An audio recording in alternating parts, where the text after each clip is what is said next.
Good morning, everyone, and welcome to this morning's session. Delighted to be speaking here with David.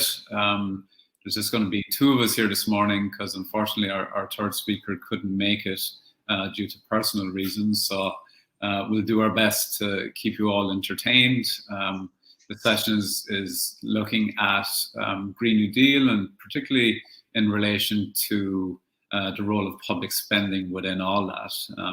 David is a historian, I'm a geographer. Neither of us are economists, but we have some insights in relation to how the Green New Deal and public money all are intertwined in this pretty exciting moment in terms of the trying to tackle the climate emergency and shifting folks' perspective on public spending. So I think, David, do you want to go first, or am I going first? I think you should go first. Yeah. It's a logical. That makes sense. Okay. Yeah. So I will start by sharing my screen. So just bear with me 1 second. Make sure this.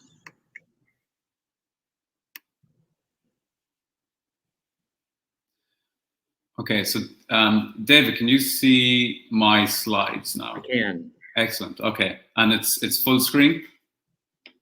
It is, sure.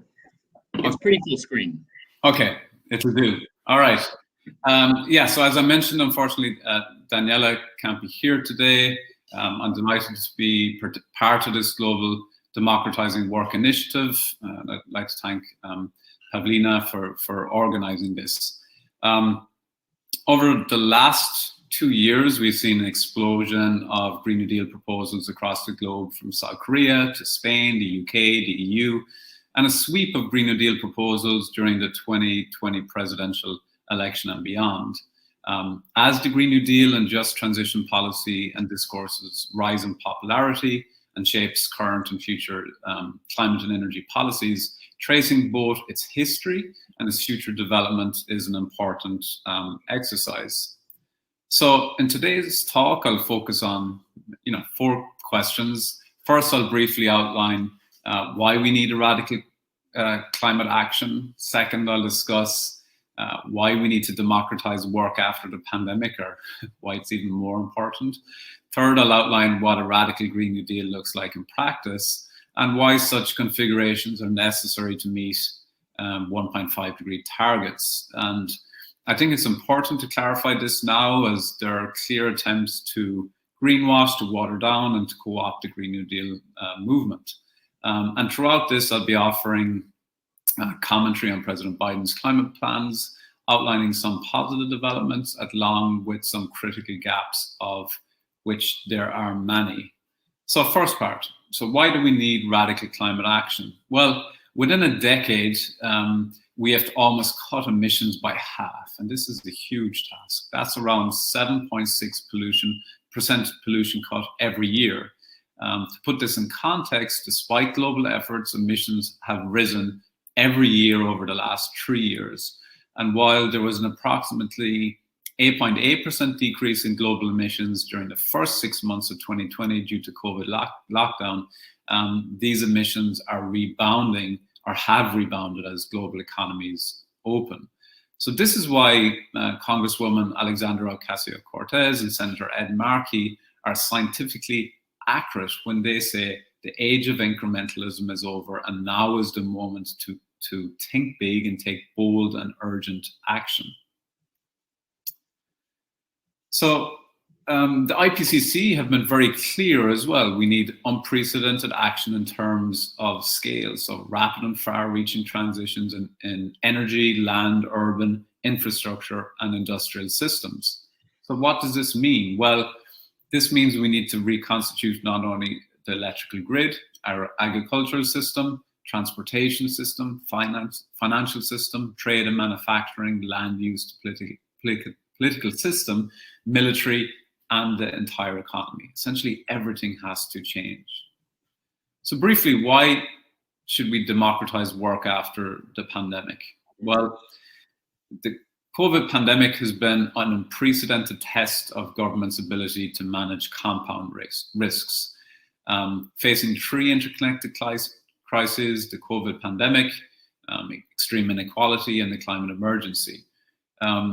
Robust global cooperation and governance with a human rights-centered approach supported by appropriate legal and institutional frameworks is a prereq for successfully confronting these multi-dimensional overlapping challenges with integrated solutions.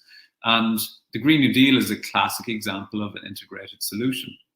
Income inequality in the US is the highest of all G7 nations. Median Black household income was just 61% of median white household income in 2018. The wealth gap between America's richest and poorest families more than doubled from 89 to 2016. And you can see here there's a correlation between the decline in union membership and the drop in share of income going to the top 10%. Okay, so what is this Green New Deal all about? This isn't still clear for a lot of people, so it's actually helpful to clarify this. So first, what has went wrong up until now? Well, for nearly 3 decades, governments have been trying to find climate solutions that do not clash with free market orthodoxies of deregulation, privatization, low taxes for the rich, and public austerity. Energy transitions that narrowly focus on carbon reduction won't address endemic inequality and energy poverty. The Yellow Vest protests in France in 2019, the mass public revolts in Chile, uprising in Ecuador and Haiti were sparked by fuel taxes, rise in public transportation costs, and cuts to fuel subsidies. So a Green New Deal should be grounded in a just transition framework, which provides a suite of climate policies that have a redistributive outcome, such as the Green New Deal's job guarantee. So this is a screenshot taken from myself and Ray Galvin's paper in Energy Research and Social Science. It outlines AOC's and Markey's Green New Deal resolution. You know, what is a Green New Deal? This still needs to be clarified. It is a 10-year economic mobilization plan to rapidly transition the US to a zero carbon economy, while at the same time significantly reducing inequality and redressing legacies of systematic oppression. It is a reasonable, pragmatic response to the climate crisis, despite what other commentators might say. It aims to achieve net zero greenhouse gas emissions through a fair and just transition for all communities and workers, and create millions of good, high-paying jobs to ensure prosperity for all people within the US. It's perhaps best seen as or thought of as a governing agenda that guides every aspect of public policy making, and it effectively rejects mainstream neoliberal economics. It's an economic rationale that's based on the adoption of a Keynesian demand-side economics of the type utilized by FDR to revitalize the US economy during the Great Depression of the 1930s. And in the midst of a pandemic and climate emergency, we desperately need policies that match the nature and scale and urgencies of these crises. And a Green New Deal, if done right, can establish urgent public health and economic safety nets to protect the most vulnerable and starve off the worst impacts of climate change. So this is also very important. The Green New Deal should not be seen as one single piece of legislation, but rather a roadmap for a broad spectrum of policies, programs, legislations, executive actions to be introduced by various US representatives and senators over the coming decade. And it can manifest at a city level. A Green New Deal effectively rejects mainstream economics. And the list of policies here, you know, the Green New Deal for public housing legislations, the Green New Deal for cities, which was included in the reconciliation bill. I'm not sure if it's still there. The End Polluter Welfare Act, the National Climate Emergency Act, all these pieces of legislation make up the ecosystem of a Green New Deal. And I think that is one misconception that is good to address. One of the main targets of Green New Deal is to undo the inequalities generated in part by neoliberalism. It represents a systematic response to systems crisis. Importantly, the Green New Deal represents one of the clearest efforts yet to forge politics that tackles climate change and inequality simultaneously. So a green jobs program, for example, could finally break the jobs versus environment debate that has hindered the acceptance of climate policies for decades. And Matthew Huber has written some great stuff on this. Not only does the Green New Deal aim to revolutionize energy and the economic system, it also offers clear and direct benefits to the mass of the working class.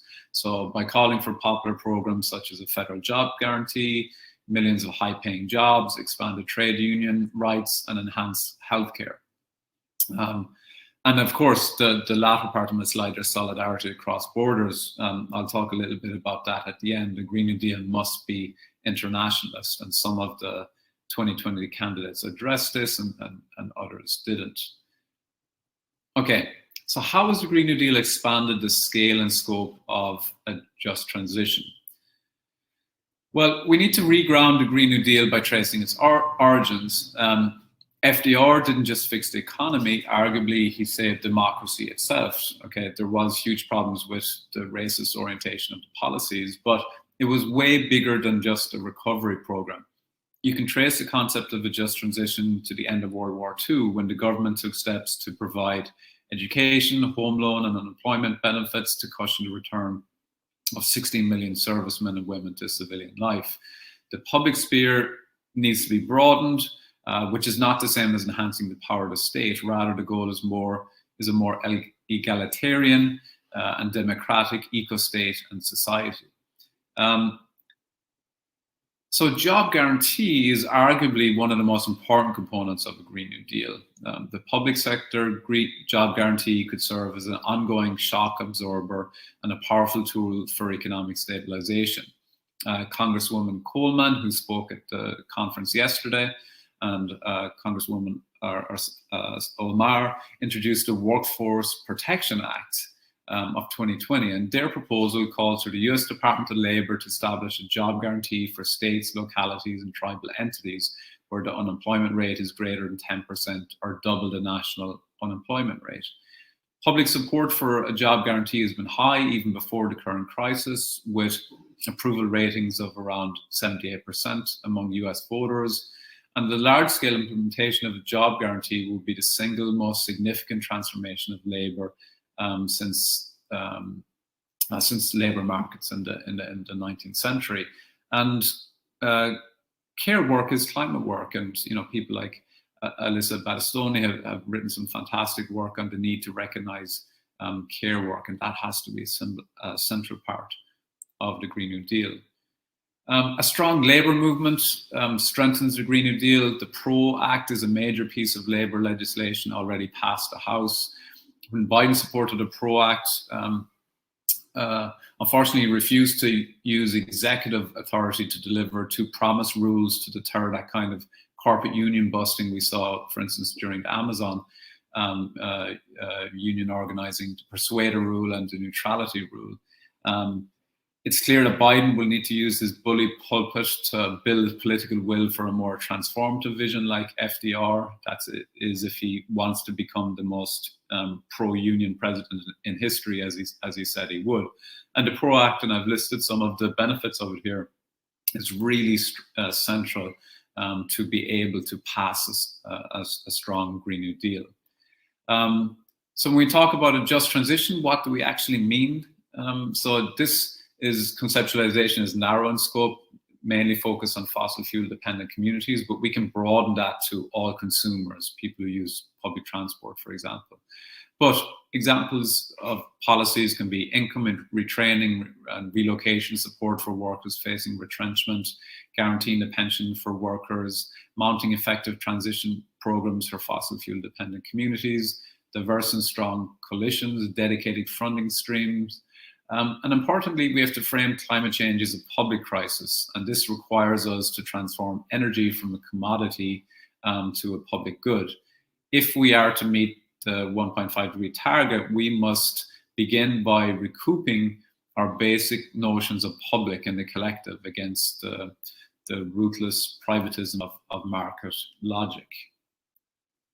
So myself and Ray Galvin did an analysis of Bernie Sanders' Green New Deal, and arguably it represented the most transformative proposal of all 2020 climate plans. A transformative approach would have to upend neoliberal economics, austerity politics, deregulation, corporate monopolies, and unequal distributions of power and wealth. It's important to note that Bernie Sanders' proposal was 16.4 trillion, which pales in comparison to the reconciliation bill, which is now hovering around 3.5 trillion, and there's a concerted movement to try and cut it back even more. Sanders' Green New Deal was strong because it had a strong emphasis on green public spaces. It was an internationalist Green New Deal in that it adopted a fair shares approach, which I'll mention in my last slide. It set aside 200 billion for low-income countries, emphasized public ownership, reinvigorated welfare state, litigation against the fossil fuel industry, very strong on supply side climate policies, so fracking bans, coal moratoriums, etc., and it framed energy as a human right. It's also important to recognize that as CO2 drops, inequality is also reduced. Emissions of poor households are often disproportionately high. There was a great session yesterday on a homes guarantee and looking at the role that plays within the Green New Deal, and housing certainly is a really critical component of the Green New Deal. Finally, where does Biden's climate plans, or does Biden's climate plans match the scale and scope of the climate emergency? Unfortunately, you probably all know the answer to this already, but let's start by, public spending. Myself and Ray Galvin's paper, which is screenshotted there, delves into this a little bit. For some context, Congress approved a $2.2 trillion COVID aid package, the largest in modern history, and all of a sudden, the how will you pay for it question disappeared from public discourse. I mean, it's kind of re-emerged as we get into debates over the reconciliation package, but paying for a Green New Deal is actually easy, or paying for a reconciliation package is easy. The challenge is the political will.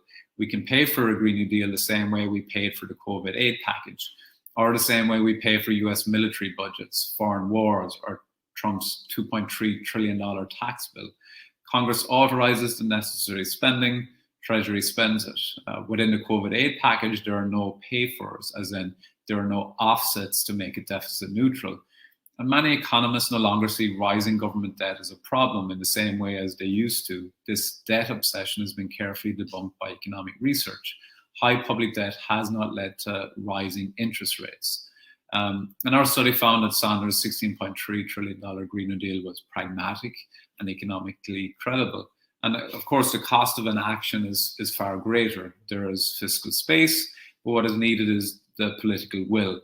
So this is why when progressives led by Senator Ed Markey and Representative Debbie Dingell announced a 10 trillion counter-proposal to the White House plan called the ProAct, this was significantly important because it would pump 1 trillion per year into green infrastructure and the care working economy. So we started off at 16.4, then it brought us down to $10 trillion. Then the Progressive Caucus proposed around 16.4 trillion, and now we're down to 3.5, and they're cutting it down even more. Just for context of what Biden was talking about, I mean, he initially proposed 10 billion for 20,000 jobs. If you compare this to FDR employed 300,000 a year. The National Park Service alone has got a 12 billion deferred maintenance backlog, so you can see that won't go as far as you think. Sure, by any measure, a $2 trillion infrastructure package that Biden originally proposed marked the most significant federal climate investment to date, potentially. But Biden's jobs plan is directly tied to revenue raising, or what folks in DC call pay-fors, offsets or savings from other government programs.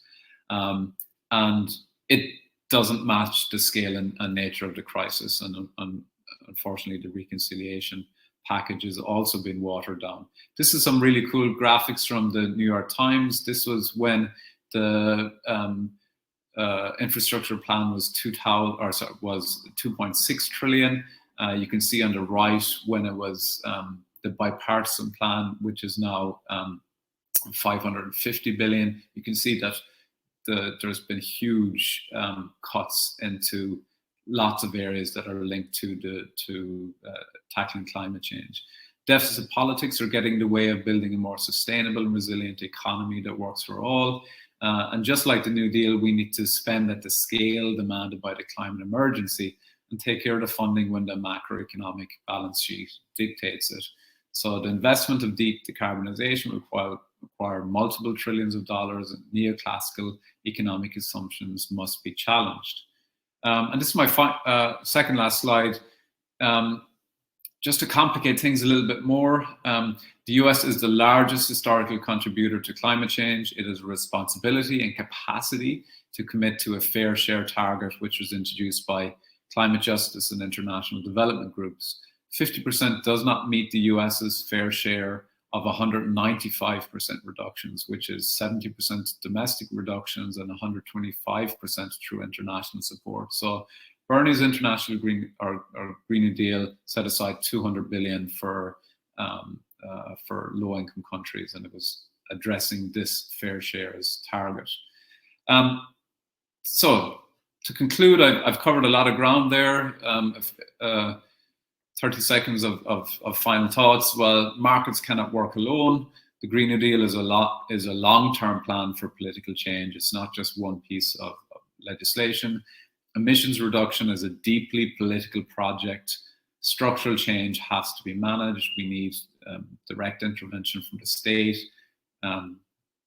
President Biden needs to use his bully pulpit. We need a massive reconfiguration of power.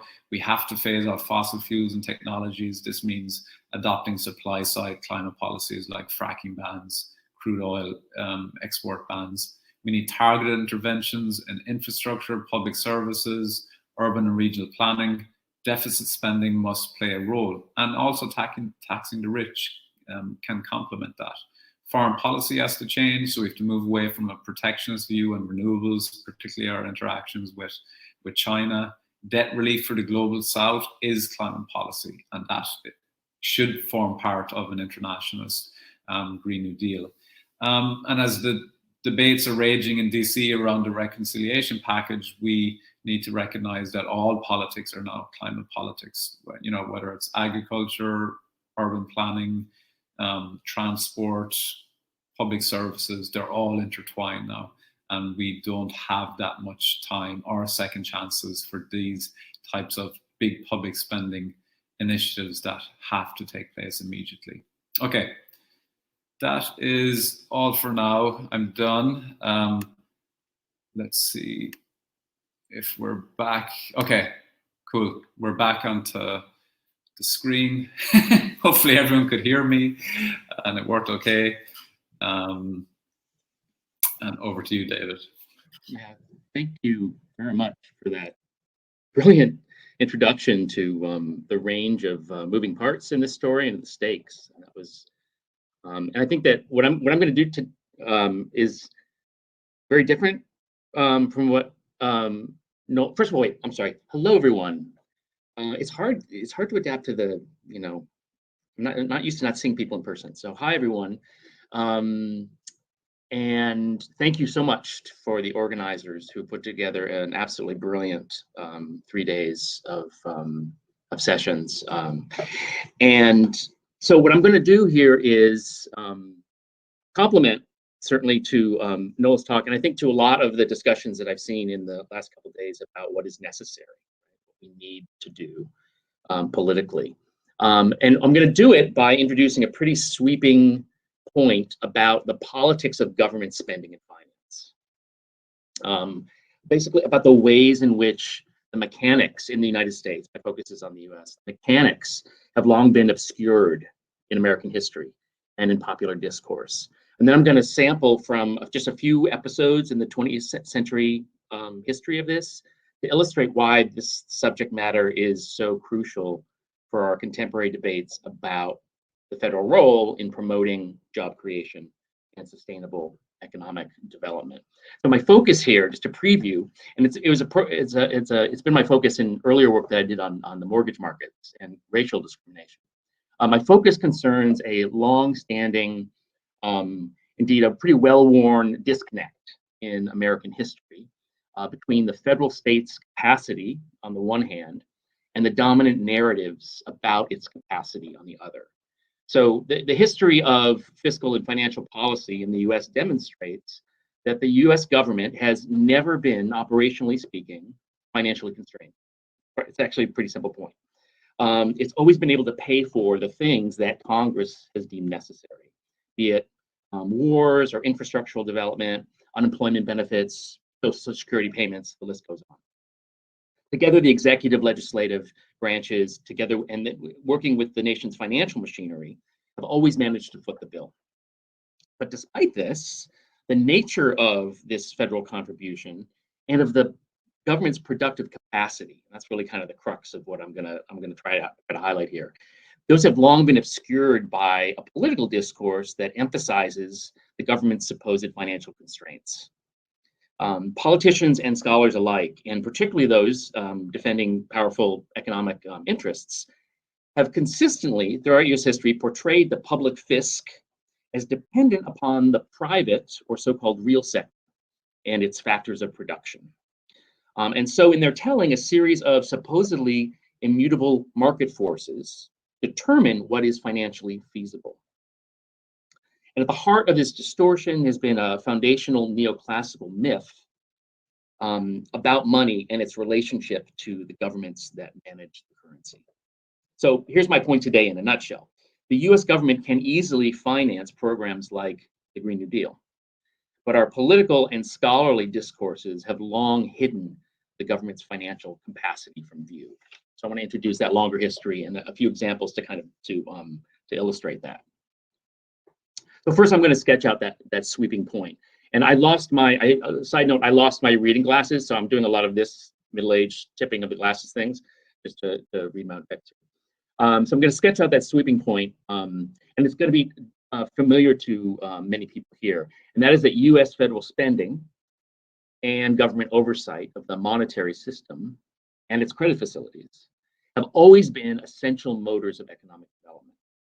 So the part of the story that gets the most press is direct federal outlays, fiscal policy. It tends to dominate the story. Federal spending has always been integral to conquest and settlement of the continent, spending on every subsequent war, to building the nation's infrastructure, and to the creation of our country's unique and uniquely impoverished version of the welfare state. So, but often obscured in this story are a host of federal interventions, and these are specifically monetary and credit policies that were equally generative, or to borrow the language of economics, they've been economically productive. It's a very, very long list. I highly recommend Sarah Quinn's recent book, American Bonds, for a big survey of this. Look at the National Banking Act, look at the Federal Reserve Act and the history of the Fed, selective credit programs throughout the 20th century. And that's what that's what drew me into this. I wrote a book about the FHA. I'm going to say something about it in a minute. The financial bailouts, quantitative easing are the most prominent recent examples of this. Now, I should note, and this is kind of to contextualize what I do and how I do it, I'm not trained as an economist.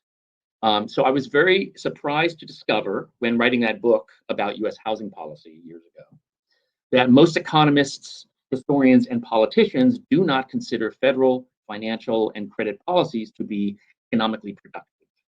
What do I mean by this? So I'm sure a lot of you are familiar with this, and Noel has gestured toward it. Standard macro embraces neoclassical commodity theory of money and still rehearses it in its introductory economic textbooks. It explains that money was invented to simplify barter-like networks of exchange, that all money forms are descendants and sort of updates of those original commodity-like tokens, and that credit forms appeared subsequent to money's invention, and only out of necessity when people and then firms sought the convenience and efficiency of making temporal arrangements for completing purchases so they could buy now and pay later. And note, in this model, banks could not begin lending money, story goes, and still cannot, until others have first saved it. Now, note that this story is foundational then to maintaining macro sharp divide between the real and financial economies. So the former is this generative wealth creating sector in which people make and trade things. The latter is this realm where money circulates to facilitate all of that production and exchange. So in orthodoxy's imagined real sector, strategic use of the factors of production, land, capital goods, labor, etc., these create valuable material and intellectual products like food, machines, software, expertise. Then the financial sector comprises the institutions and instruments with which people measure, store, and manage the value of their ownable so-called real assets. So finance kind of greases the real sector's wheels and helps unleash its wealth generating potential. Now, this set of assumptions, and again, it's really important to note, these are foundational to the scholarship and commentary that dominates discussions of American finance, past and present for the most part. This set of assumptions has profound consequences for the way that we understand economic growth and the state's role in promoting and shaping it. Because this real financial divide insists that financial instruments are not intrinsically wealth creating or productive. So standard macro holds that money is not essential to the growth process. Real assets such as arable land, technological innovation, or factory, those count as factors of production. Financial assets do not. This is the A.C. Pigue's famous characterizing money as a veil over an economy that ultimately operates on barter-like principles. In turn, this model places insurmountable constraints on a government's ability, in this model of thinking, on a government's ability to create wealth. So insofar as finance is concerned, most historical treatments of the state's influence and its capacity describe federal policy as basically as an intervention into a private economy and a world of private capital that can be separated, at least for the purposes of analysis, from the public sphere. Accordingly, this work insists that the public purse can only be filled by drawing upon revenues, wealth, generated by the real economy. So in the neoclassical imagination, governments can nudge the real sector towards certain productive ends, but short of owning and operating the means of production, they cannot generate new capital.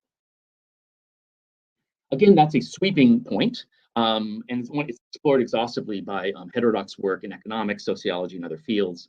And that knowledge of that should be informing our debates over what the federal government can and cannot afford. The historical record bears this out. It's very clear. But, and here's, I'm going to discuss the role of kind of political and academic narratives.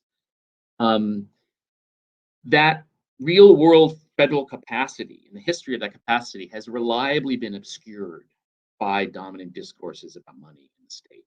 Again, this is a very, very long history. It actually predates.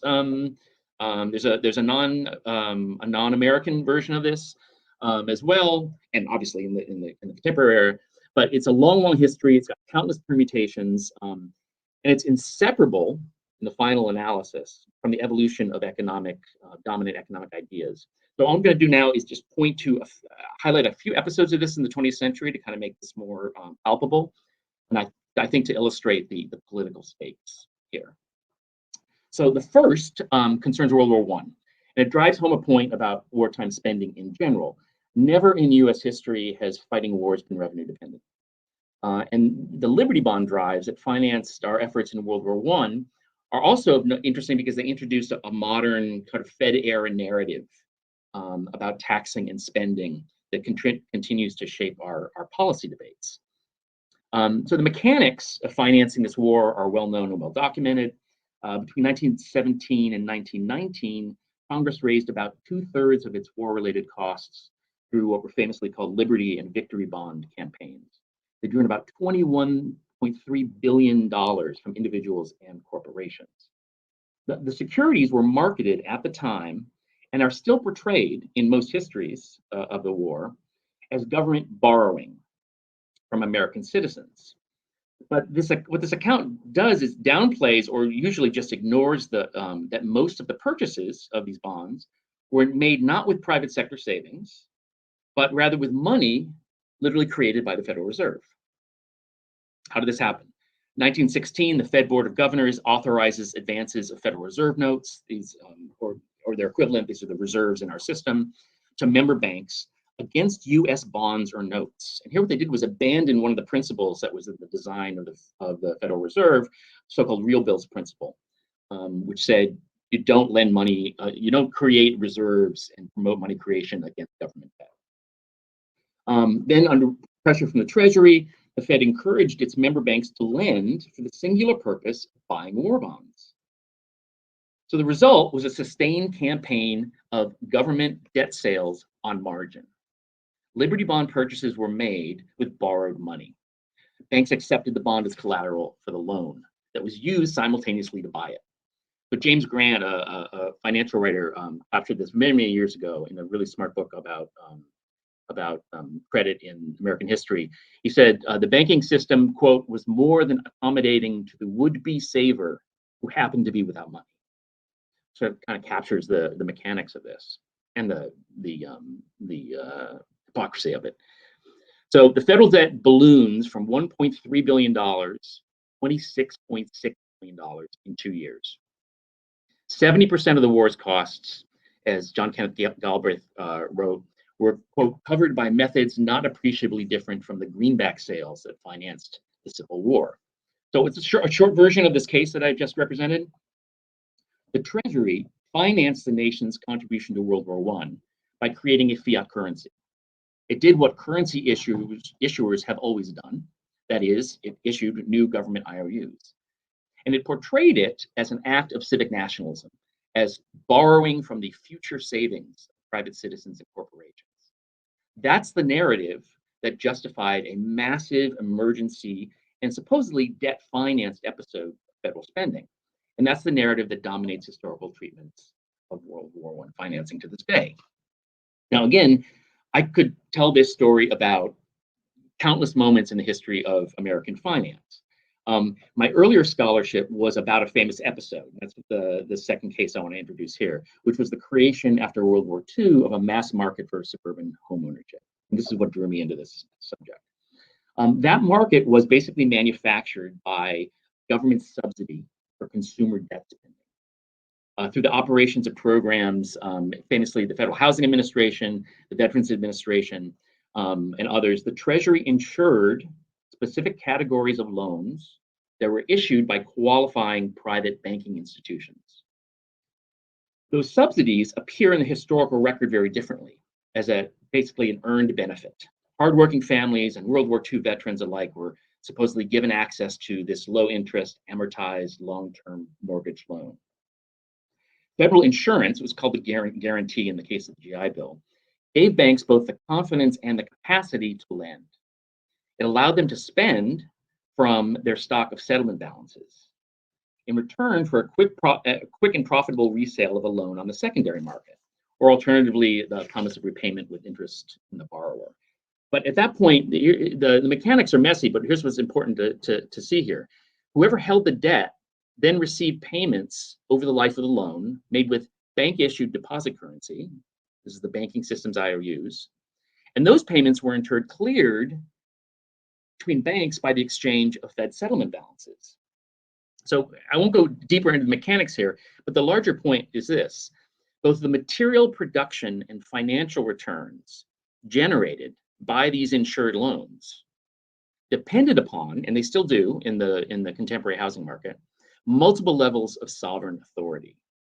Of course, the banking system is a creature of state authority in the first place that's dependent on the chartered privilege to issue monetary instruments, here loans, denominated in the money of account, the dollar.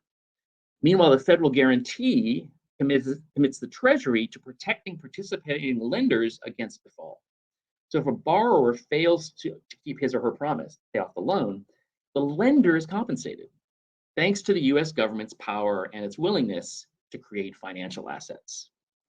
But again, and this is a recurring theme, neither contemporaries nor most historical accounts describe these programs as government finance per se. And this is a long, complicated history. I'd be happy to discuss it later if you want, but federal officials, real estate organizations, lenders, and loan recipients explained instead that the government's prudent interventions were unleashing real market forces. Federal insurance was seen as backstopping the banking system that was intermediating between savers and borrowers. And this story was repeated everywhere in the 30s, 40s, 50s, and 60s. It was repeated in congressional hearings, in federally published manuals that literally set the rules for appraisal and lending, in PR campaigns. In fact, Noel, thank you for the visual. You actually included one of the PR posters of the veterans benefits earlier in your talk. And in press accounts detailing the success of these programs. So generations of Americans convinced themselves that post-war suburban growth and the rise of homeownership were market-driven processes, indebted only minimally, if at all, to the exercise of state power. Again, we can tell this story about virtually every arena of economic growth and distribution, certainly in the Federal Reserve era. There's a comparable and with a different mechanic story in the pre-Fed era. And for each example, we'd be exploring basically the operational realities of US monetary authority. So together, the Fed and the US Department of Treasury allocate and oversee the circulation of the so-called monetary base, or what economists call high-powered money. This is the total value of Federal Reserve notes. And again, those corresponding Fed credits, they're held as settlement balances by the system's chartered banks. Meanwhile, Congress and the Fed shape decisively banks' ability to create their own IOUs, the deposit currency that dominates our the circulating money. Shadow banking is another story. And that deposit currency takes the form of electronic ledger entries in customer checking accounts, right? And that makes up, again, the lion's share of our circulating money supply. The remainder of that supply, for those who are curious about this, the cash that we carry around is held by the public rather than the banks. And it's a very confusing side route from this story that we can talk about.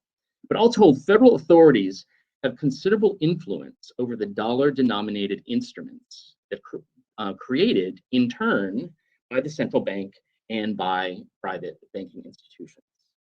So in its role as a monetary sovereign, the US government issues new money and empowers banks to issue more. Now, again, just to kind of wrap a bow around this, a casual observer might conclude that this gives the state considerable leverage over macroeconomic outcomes. But remember that standard macro, where I started, does not view monetary issue, right, the creation of financial assets, as essential to growth. And so it reads federal power and discretion in the monetary realm through a very, very different lens. And this is the kind of orthodox narrative that dominates our political discussions of this. Macro orthodoxy tasks the Fed with insulating financial markets against crises by ensuring that the banking system remains sufficiently liquid. Again, providing a backstop for individual banks so they in turn can intermediate between savers and investors.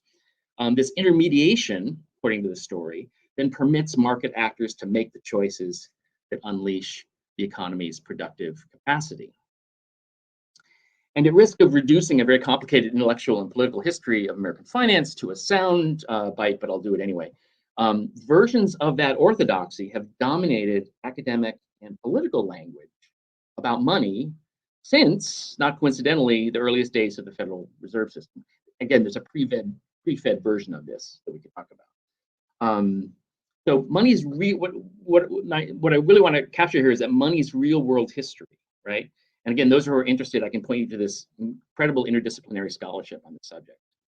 Money's real world history tells us that financial instruments are factors of production and that their value is anchored in public power, right? The US government and the financial institutions dependent upon its authority do not simply oversee or regulate markets. Again, that's the orthodox refrain. But instead, they actively create them, and by doing so, helps to create wealth. So as a monetary sovereign, the federal state literally structures the productive economy and so contributes directly to the creation of both opportunity and disadvantage. Now, put another way, and to put this in the language of a discussion of financing the Green New Deal, In the United States and in other countries with similar structures, the creation of money is an institutional means of structuring property relationships, of sanctioning rights to production, ownership, and transfer. So the state's authority to issue money is not simply regulatory, but a constitutive power. The institutions that create money, and again, that's federal authorities and the private entities that are granted that privilege, they help to constitute our economic and political orders and allocate real wealth accordingly. So the moral of the story, I suppose, is that this disconnect between federal capacity, actual federal capacity, documentable, and the narratives about financial constraints is a very long-standing problem. It's deeply embedded both in American political culture and academic life. And so one of our many tasks, and I think essential to building support for the kind of reforms that Noel and other people are talking about here, is challenging those narratives. And the historical record is a good place to start, I would argue, because the evidentiary record simply does not support the orthodox tale about money. So thank you very much for listening. Noel, are you still there? I know you're still there, but can we see you? Yeah, I'm here. I'm here. So, I wasn't taking a nap, David, I promise. No. So thanks to everyone for listening, and I really appreciate the actually the juxtaposition of our pieces. I learned a lot by thinking about them together. It's really brilliant. So we want to open this to questions and commentary. And Noel's the tech guy, so he's going to actually make this work. So let me see. I just go to the Q&A to see. So there's a question from Anna on housing inequality. Oh, yeah. So what I was saying is that there's pragmatic reasons for including racial justice and economic justice, and use an example of housing. So rich corporations. So one point would be rich corporations use excess wealth to obstruct legislative and regulatory restrictions. So if you tackle that excess wealth, you reduce the likelihood of capital reducing decarbonization efforts. A second point would be that the emissions of poor households are often disproportionately high. So the wealthy, for sure, are the highest emitters. But if you look at housing, the households are disproportionately high. So if you engage in building new low carbon housing, this can act as a decarbonization lever for the building sector, which contributes approximately 40% of US energy consumption. Moreover, if you increase the tax rate in the highest incomes by just a few percent and redistribute the proceeds to the poorest households, this would also significantly reduce CO2 emissions. And I think the other part around inequality is that, you know, we need the working class on board, and the client, and when you tackle inequality, you can have a greater chance of mobilizing those disconnected groups to fight for a more, you know, livable future. So that would be my answer to Anna's question. Let's see what else we've got in the chat box. Questions and answers.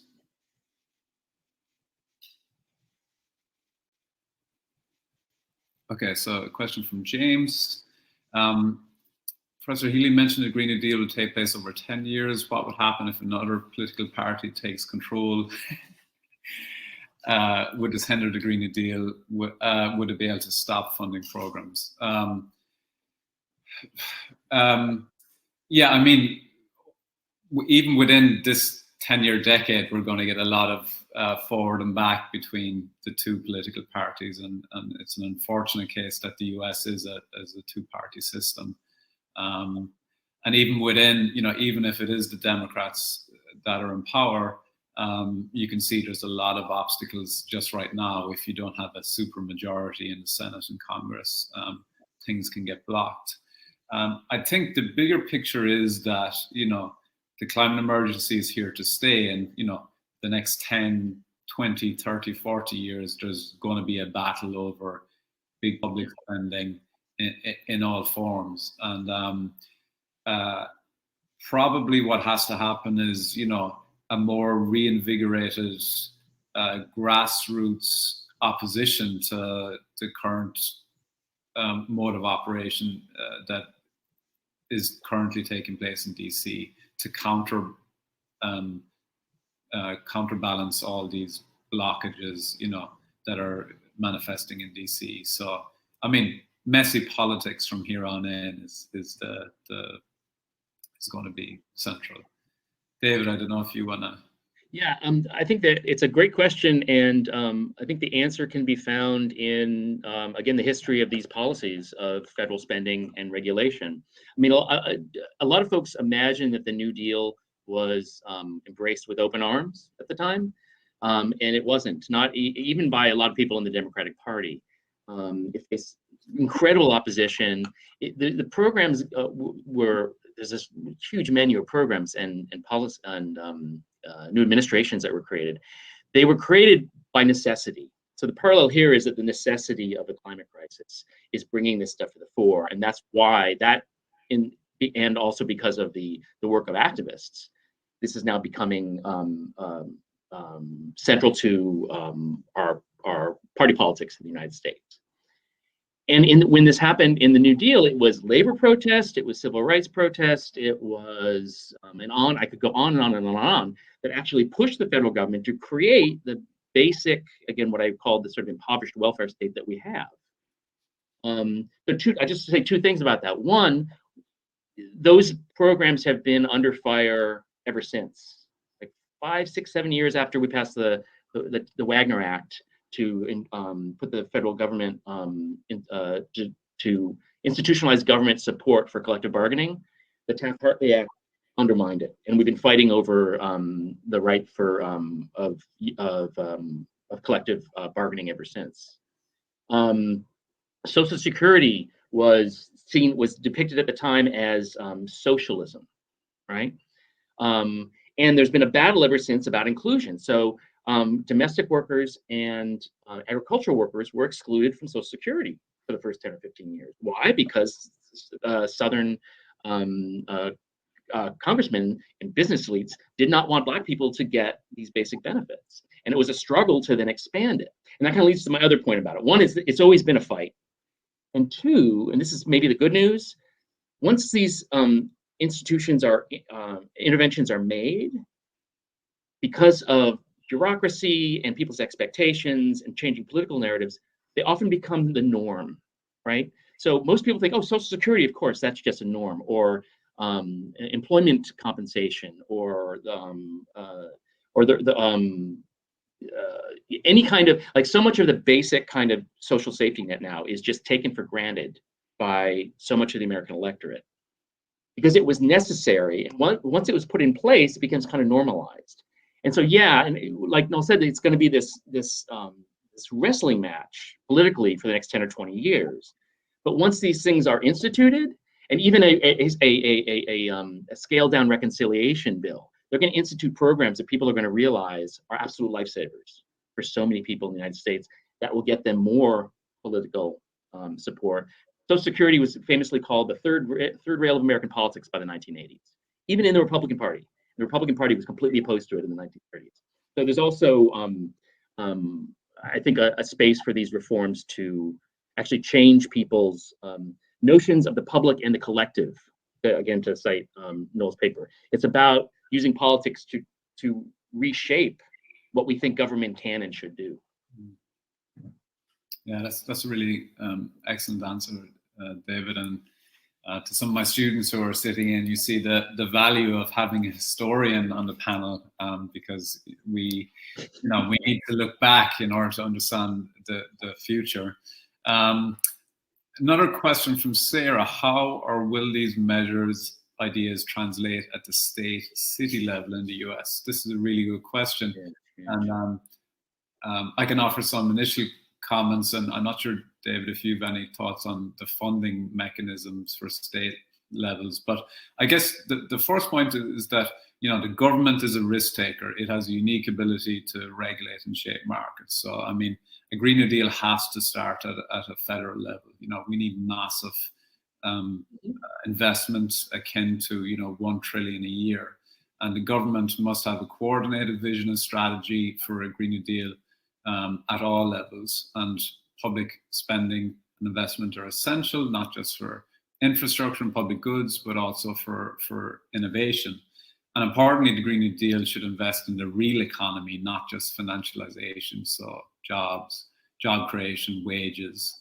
The Green New Deal's vision of power is one of redistribution from public to private, from employers to workers, from historically advantaged to the historically disadvantaged.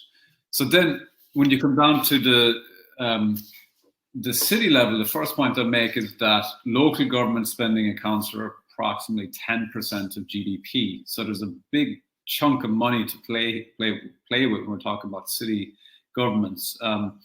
City governments are also, I think 71% of adults trusted local government, and that's 4 times higher than the federal government. So there's a whole lot of trust in initiatives that cities might engage in. Cities are also hives of direct spending. They have control of a lot of municipal assets. Cities have large operating budgets. They have a lot of control over zoning, land use, procurement, contracting, taxation, local regulation. And cities are much more grounded in terms of, you know, how close they are to people and movements. So I certainly see and there is a movement now for city level Green New Deals. There's one fantastic proposal, which I mentioned to David earlier in Boston. Michelle Wu, who's running for mayor, has a really phenomenal, you know, one of the best city level Green New Deal proposals in the country. And that's exciting, but there, you know, as for the massive state funding, that should come first. But if it doesn't, cities can get the ball rolling until we're waiting for more federal response. Mm-hmm. I'm gonna make two small additions to that. One is just a structural thing, and that is that federal spending works very differently from local and state spending. The federal government is a monetary sovereign. It can literally create new currency and have this immediate kind of impact on productivity. That's one of the basic structural reasons that the federal intervention is so important here. City and state governments don't have the authority they actually have to tax in order to spend, and to actually lend on bond markets in order to spend. So they are fiscally constrained in a way that the federal government isn't. Historically, the federal spending has had this massive impact on localities and states. Again, that's a New Deal and post-New Deal tradition. It actually predates that, but we don't go there. So on just a kind of an operational level, the federal commitment to this and the federal spending is absolutely essential. That said, and this is kind of echoing Noel's comments again, the local politics of this are often incredibly generative. The fact that you have local communities and now some state level work on like public banking, on local Green New Deal, draws people into the political process because it's people they know, it's a place they know, they see the impacts of it. And that has historically been a really, really powerful driver of federal policy. And again, the New Deal is a perfect sort of case study in that. Washington, D.C. was not in a mood to, create these fast unemployment programs and relief programs and all the things the New Deal did.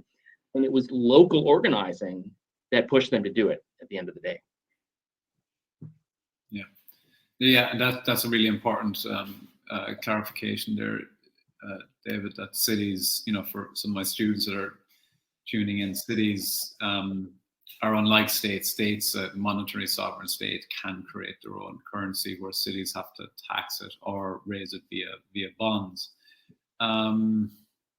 Okay, so at the moment we have used up all the questions.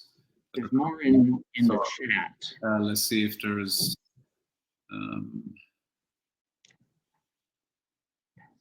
Okay. There's one from Mike Hall there.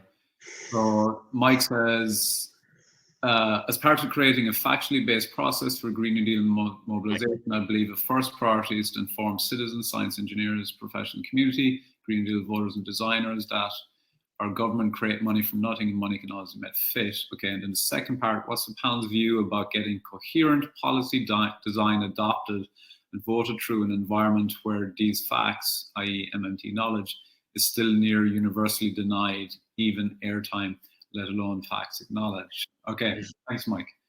David, do you want to tackle that first?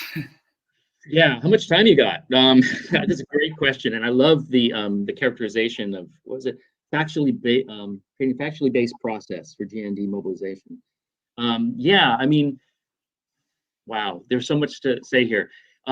We have to educate people about the nature of federal capacity and federal spending. This battle is taking place on so many different levels. It's happening within my profession. I'm one of a handful of historians that's trying to, get my colleagues to take this stuff seriously and not fall back on the standard macro story. And that's because that's the story that informs kind of standard histories of American economic development. It's happening in multiple disciplines. It's happening on so many different levels in the kind of political sphere, from grassroots activism to the remarkable interventions that people like Stephanie Kelton and Rowan Gray have made, and in actually turning, getting there to be a public discussion about what Stephanie Kelton calls the deficit myth. In a really remarkable moment in the, and I'll close by saying this. It's a super complicated story. There are a lot of people working on this on a lot of different fronts. Please join us and bring everyone in to spread the word. But it's gotten a remarkable amount of traction. This battle has been going on for a long, long time, literally generations. The MMT part of it is just about 25 years old, and the amount of traction that they have gained in the last 5 to 10 years is really stunning. When I first started studying this stuff about 15 years ago, I thought it's going to take generations to get people to realize I like that language you use, the whatever it was, that wonderful term you used. This is the real world history, and they have been able, in part because of the financial crisis and then because of COVID, to say, look, here is evidence of what we have been arguing all along, and what a long tradition of heterodox thinkers have been arguing.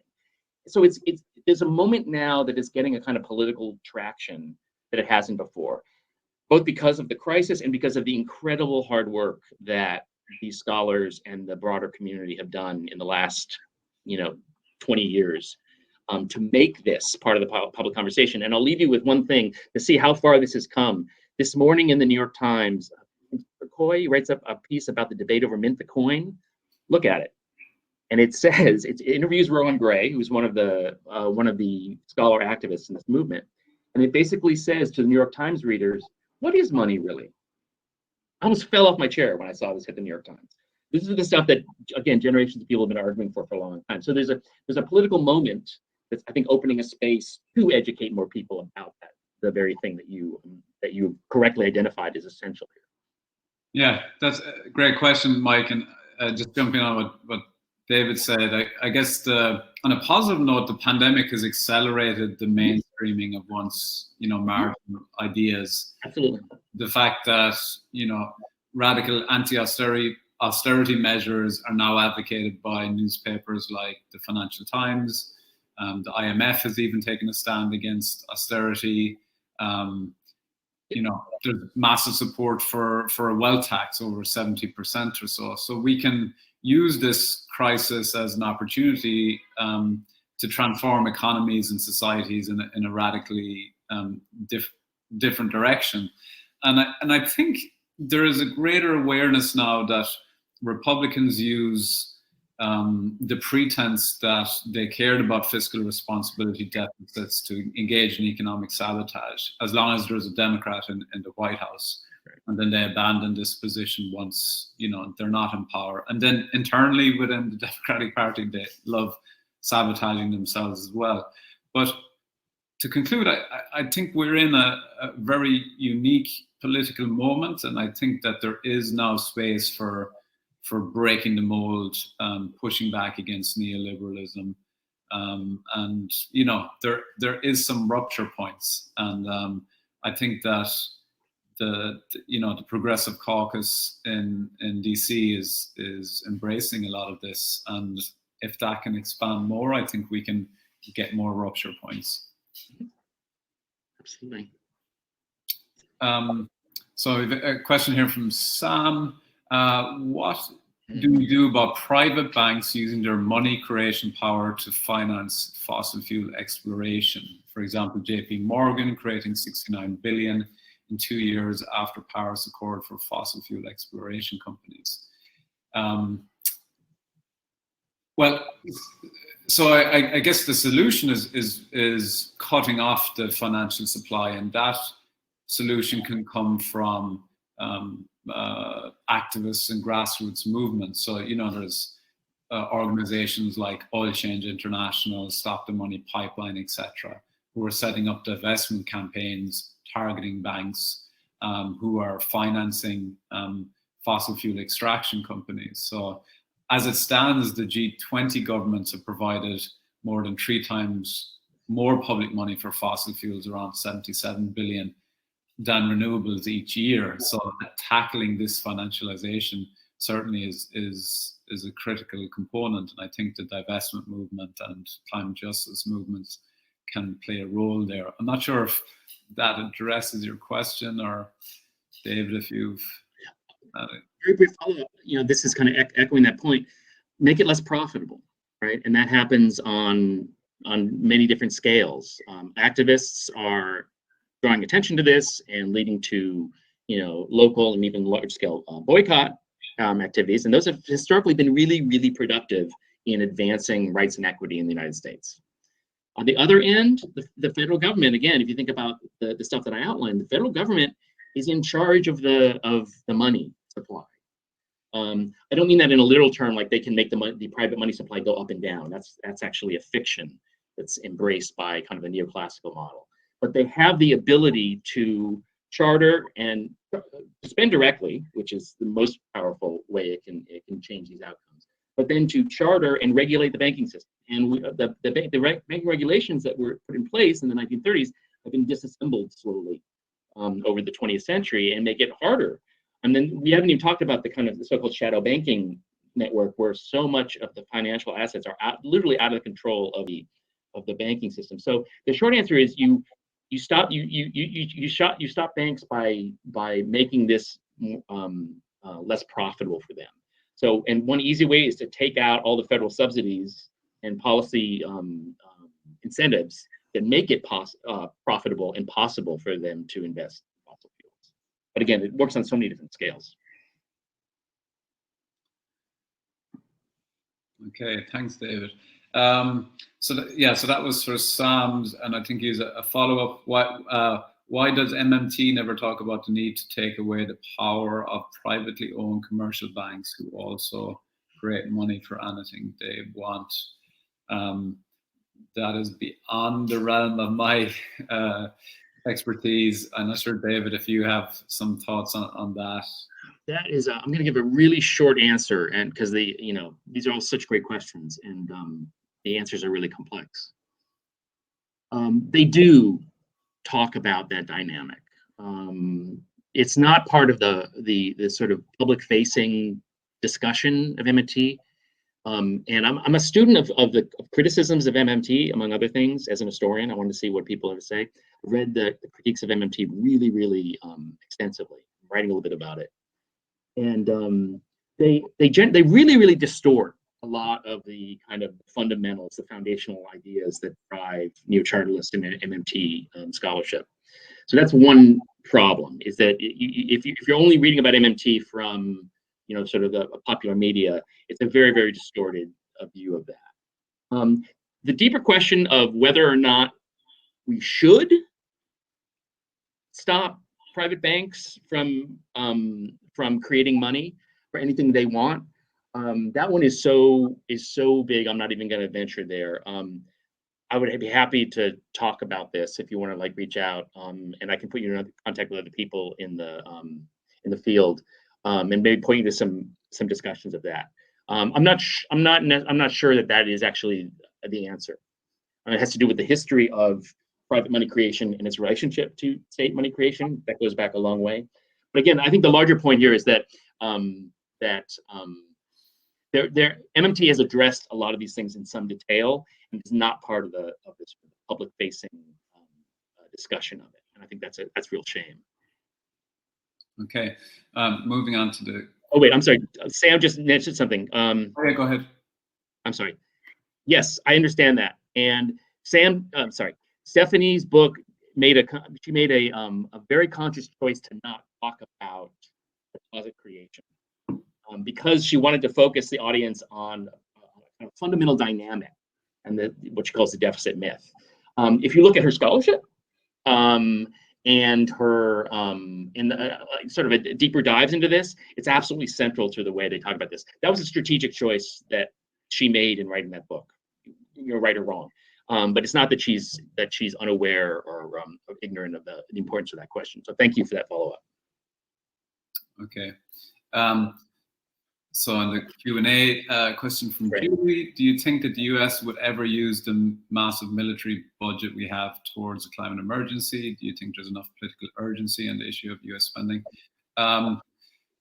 Yeah, well, if you break down the reconciliation, the $3.6 trillion reconciliation package in a yearly level, it's still less than the annual military budget that gets sanctioned every year. So that just gives you a perspective that there is zero consideration with the deficit spending linked to military, but then when it's for the good of the people, then this deficit issue comes into place.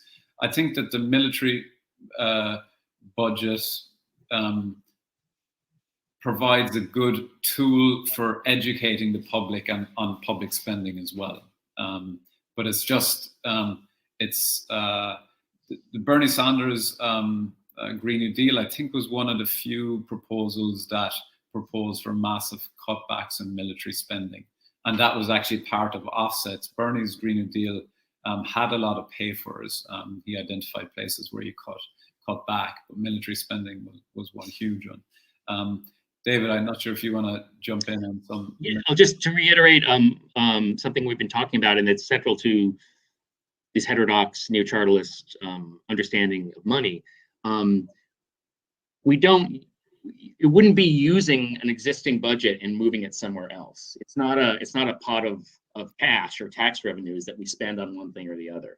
And that's one of the main things, again, that Pelton and others are trying to convey to the broader public, is that the government spends by creating money, right? So if it chooses not to spend on the military, it's making a choice to put its power to create financial assets in one thing and not another. It's not that they're going into their bank account and saying, how much of this should we use for different things?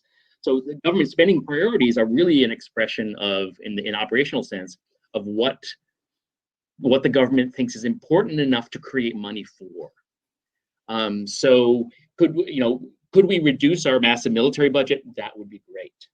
Could we also simultaneously increase our budget for all of these really essential progressive goals that we have? Equally great. But it's actually not the same pot of money. They're not making choices about where to spend. Okay, thanks, David.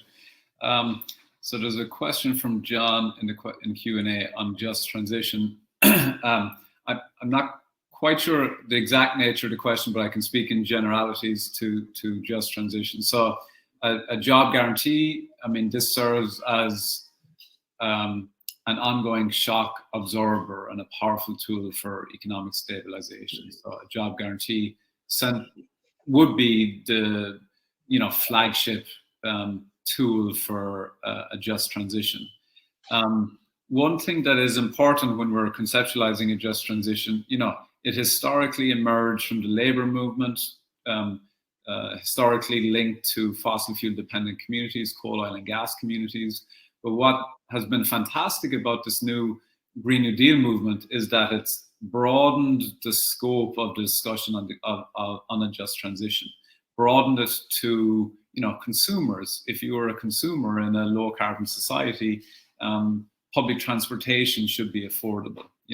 As we transition all sectors of our economy, we need to do it in a just way. So there's often the phrase used, that nobody should be left behind. I would add, with the exception of fossil fuel companies themselves, who have distorted the science and engaged in a 3 to 4 decade system of manipulation and lying to the public. So I'm perfectly happy with the fossil fuel industry themselves being left behind and actually brought to trial for their crimes against humanity.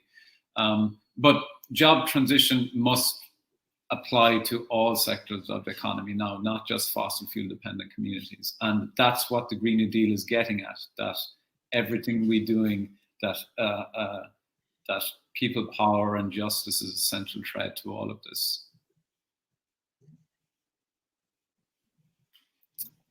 Okay, so I think, let's see, okay. Okay, so Pavina's added some references as well in the chat for people if you want to check them out, which is very helpful. And thanks to Pavina for this amazing conference and all this discussion. If anyone has a last question, you can throw it out now, or we could end this earlier. Banking, either way, the key is regulation, the legal process on MMT is. It's complicated. Let's think about that.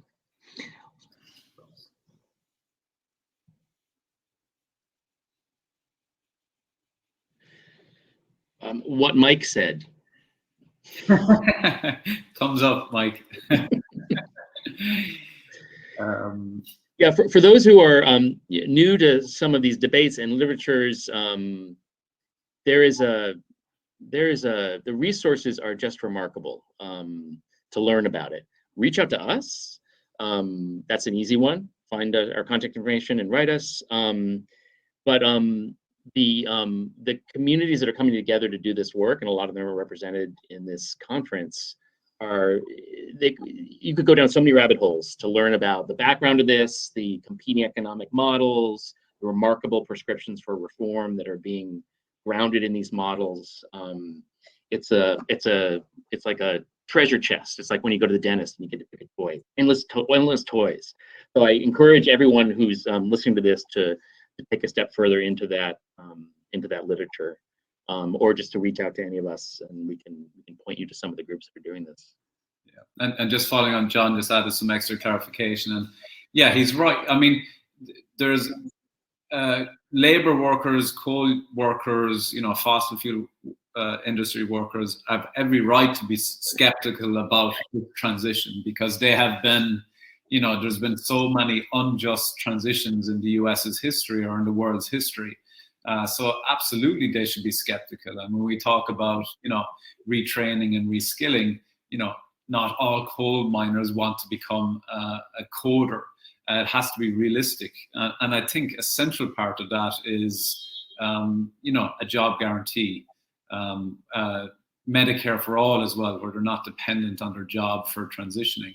So we need these large proactive investments in fossil fuel dependent communities, so that we can have the confidence to bring these groups on board for a Green New Deal. And they deserve equitable wages elsewhere.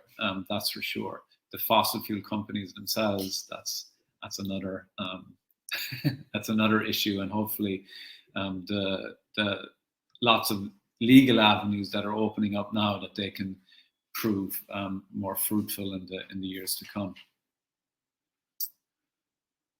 Okay, I think that seems to be all, to the best of my knowledge. Anything else in the Q&A there? Q&A, I think we're okay. No. In the chat. I think we're clearing out all questions. Yeah, so I guess we can end it at that. This conference has been fantastic, and actually this setup actually is kind of cool with the questions. It seems to work well. David, it was nice to meet you. We can continue conversations after the conference. Thank you to Jordan, Pavlina, and others for organizing. I echo all that. And hope everyone has a good day, and fingers crossed for a good reconciliation bill. Yeah, right on. Thanks, everyone. Appreciate you. Thank you all. Good evening.